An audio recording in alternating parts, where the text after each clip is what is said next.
የኢትዮጵያ ንግድ ባንክ በ29ኛው ኮኔክትድ ባንኪንግ ሰሚት የላቀ የዲጂታል ባንኪንግ ሽልማትን ጨምሮ 4 ታላላቅ ሽልማቶችን አሸነፈ።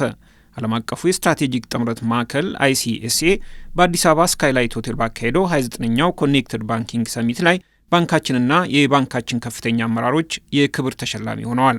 በግል የላቀ መሪነት ሽልማቶች ዘርፍ የኢትዮጵያ ንግድ ባንክ ፕሬዝዳንት አቶ አቤ ሳኖ የዓመቱ ምርጥ ዋና ስራ አስፈጻሚ ሆነው ሲመረጡ፣ የባንካችን የቴክኖሎጂ ኤክስኪዩቲቭ ምክትል ፕሬዝዳንት አቶ አማራ አሰፋ ቴክኖሎጂን በመተግበር የዓመቱ ምርጥ የመረጃ ዋና መኮንን ሽልማትን አሸንፈዋል።